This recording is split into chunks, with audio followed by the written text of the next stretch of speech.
Hi everybody, and welcome to Art with Mrs. Beaufeaux. Today in second grade art, we're going to be using proper painting technique to create this little evergreen bough. Let's get started. As always, let's start with our name, date, and class on the back of our project. Today our papers are 6 inches by 9 inches. An evergreen tree is defined as something relating or denoting to a plant that retains its green color throughout the year. These are also called coniferous trees. There is a difference between deciduous and evergreen trees or coniferous trees. Deciduous trees lose their leaves every year, whereas the coniferous keep their green needles all year long. Let's start painting.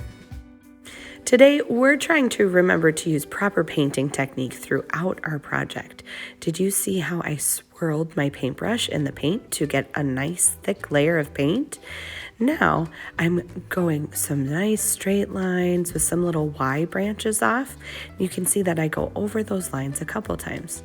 Let's talk about properly washing our paintbrushes.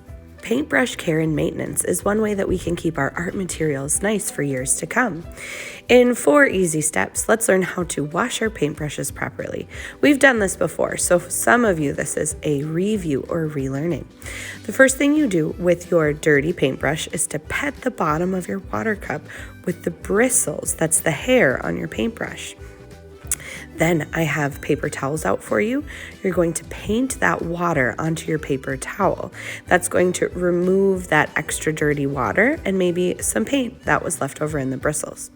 Repeat steps 1 and 2 if needed.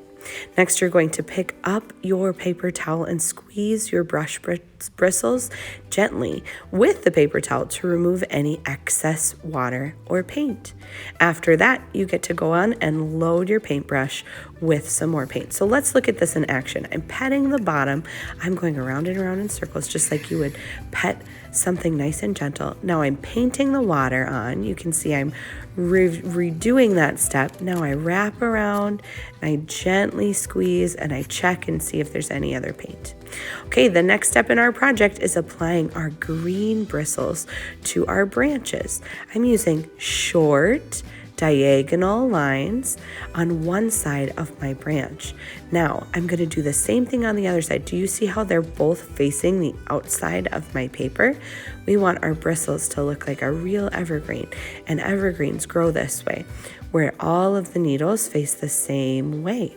So I'm going to do this to my 3 branches, and I hope you like how it turns out. Using that proper painting technique now, we are going to do the same thing. Pet the bottom, paint the water, and squeeze the bristles. I'm going to add some red berries in groups of 3 just off of the side of my branches on this project. We know from our art elements and principles of design that eyes like when we have small groups of odd numbers. That's why I'm choosing 3 different berries. I'm going to wash and dry my paintbrush, then I'm going to add a backing paper to make it look nice. I'm stapling the corners, and I'm going to finish off with my name on the bottom. This has been another edition of Art with Mrs. Beaufeaux. Thanks for watching, and I hope to see you soon.